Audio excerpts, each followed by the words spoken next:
also daily dose of bitachon. He says the bitachon, having faith in Hashem, helps us serve Hashem with greater will and energy. Bal bitachon, let's say he has wealth. So now, because he has faith, he gives tzedakah with generosity and without hesitation. Now he's able to fulfill the will of Hashem by fulfilling mitzvah bitachon with the right mindset, fulfilling mitzvah tzedakah with the right mindset. The Gemara Masechet Beitzah 16a tells us, we learn an entire person's livelihood is decided between Rosh Hashanah and Yom Kippur, with the exception of the expenditures for Shabbat, Yom Tov, and Torah education for the children. So therefore, every parnasah we're supposed to get was already decided in Rosh Hashanah. The Baal Bitachon, if a guy comes and says, the meat costs like this for Shabbat. Why so much? No, he doesn't say that. He says, this is not from my limit. This is not from my budget. This is from Hashem's budget. It's not included. So they tell you the wife's dress, the gift for Yom Tov, because you have to buy your wife a gift. He says, the dress costs this much? Why so much? No, this is not from my budget. This is from Yom Tov expenditures, so it's from Hashem. Then they tell you tuition this year is this much. Oh, Rabbi, I have 5 kids in school. These tuitions are killing me. How am I supposed to survive with all these tuitions? Also, this is not from our budget. This is not from what Hashem decreed for us, Rosh Hashanah. This is from Hashem's pocket. The card says Hashem. It doesn't say your name on it. So therefore, we have to realize all these expenditures comes from Hashem's slush fund. You know what a slush fund is? It's from Hashem's slush fund. In, out. It doesn't matter. It's not from us. So therefore, if we go and are cheap with this, if the guy, imagine the guy gives you, here, you can have $10,000 every day. The whole thing is, you have to spend it all. Who wouldn't spend it? Who wouldn't go and use it? Same thing with Hashem. Hashem says, don't worry.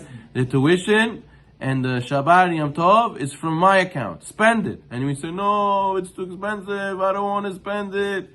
Chaval, you could have spent it. You didn't spend it. Why?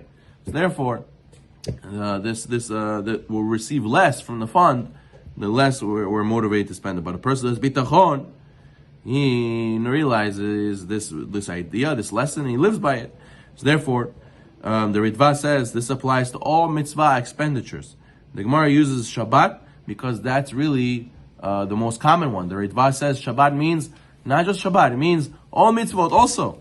For example, a person wants to buy mezuzah, tefillin, etrog, all these things, he shouldn't feel like, oh, I'm going to be limited. No, this is also a part of, not from your budget. This is from Hashem's budget.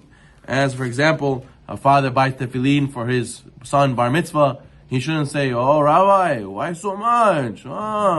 Relax a little bit. His shoes didn't cost this much. Why did tefillin cost so much? No, he should realize I'm not paying. Hashem is paying. So therefore, he shouldn't feel like it's coming from his pocket, it's coming from Hashem. So therefore, the person has to realize that Hashem is the one who takes care of this. Unfortunately, people don't always make the right calculations. For example, they say, oh, the new Lexus came out. Okay, so I'll get the new Lexus. Listen, it's only, extra $80 a month, but what I have now, comparison to what I'm going to get.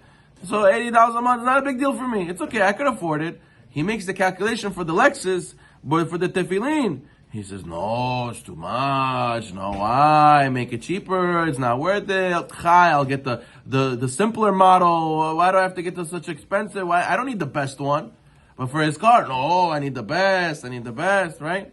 So therefore, a person has to not make that mistake. Then you have to realize that Lexus, which is a lease for 2-3 years, we go all out. But for the tefillin, which is a lease for many years, is for our olam haba. How much more so? Serves us forever. There's a story where the rabbi who was writing the sefer, he had a friend who wanted to write a sefer Torah. He hired a sofer to write a sefer Torah in memory of his mother within 30 days of her passing. It was very, very quick to try to do it very fast. And he was shown many different types of parchment and different types of writing, different letters. He wasn't an expert. He didn't know. He couldn't decide what was the best. So he asked his rabbi, and his rabbi explained to him, they're all good. This is like a Toyota, this is like a Lexus, this is like a Bentley. He says, listen, the man said his mother never owned a Toyota, and he thought the Lexus was good, but you know what? For my mother, I want a Bentley. I want to get the best. So he understood that Sefer Torah is forever. An additional cost, okay, a few $1,000, a few extra dollars. Listen, this is going to be at least for eternity. This is going to be for Olam Haba. It truly doesn't cost us. It pays us. This is worth it. It's the best investment. So therefore what? Just like we're willing to spend the best. Ferragamo and Gucci and going out to nice restaurants. Nah, the best. Okay, whatever it is, we'll pay the bill. But for mitzvot, how much more so we should be like that? We should also be large. If we're large in life, we should be large on our neshama as well. Baruch Nayolam.